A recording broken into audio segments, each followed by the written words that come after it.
ايه ده؟ انت بتعمل ايه؟ بعمل ايه؟ بلم هدومي يا عم واخلع قبل ما الاقي نفسي في طرق. طرق ايه بس؟ في رئيس جمهورية برضه يقول كده. الرئيس؟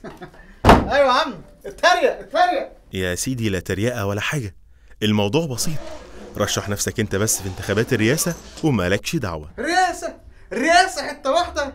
هو انا كنت نجحت في مجلس الشعب عشان تقول لي رئاسة؟ الله. يا سيدي ما تقلقش، اللجنة لجنتنا والدفاتر دفاترنا. كل اللي عليك انك تبقى مرشح توافقي. ايه؟ توافقي؟ ازاي يعني؟ يعني تبقى مدني جدا وفي نفس الوقت ليك تاريخ عسكري مشرف. انا قتلت واتقتلت. انا يا ابني مش وضع حرب اكتوبر، انا طول عمري. اهدى بس. تاني نقطة بقى انك ترضي كل طوائف الشعب، يعني دول يشوفوك كده.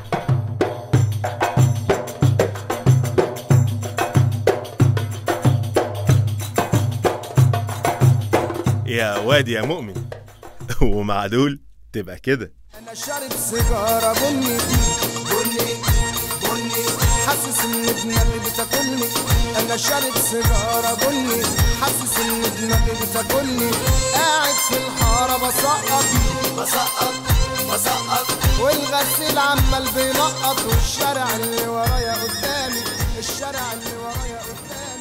اما بقى مع دول فلازم تبقى كده.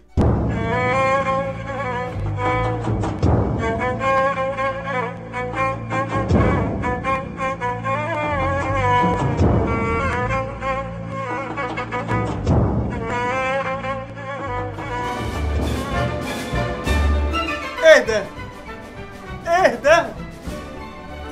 قول يا عم النجم، شكلك هتظبطني. اهم حاجة بقى علاقاتك الدولية لازم تبقى زي الاستك، يعني تراضي دول وتوجب مع دول.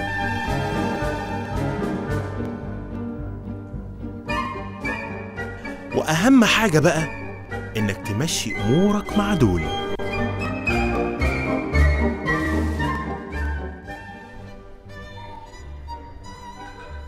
ايه مالك في ايه؟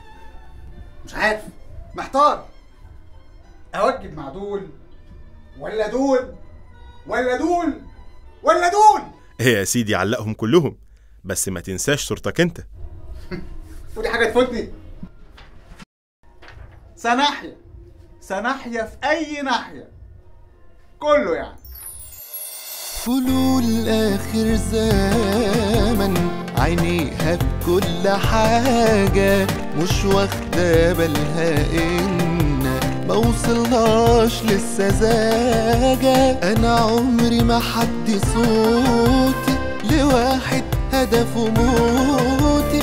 أنا عمري ما حد صوتي لواحد هدفه موتي. كان همه بس يهبش يرس، كان ناهب مني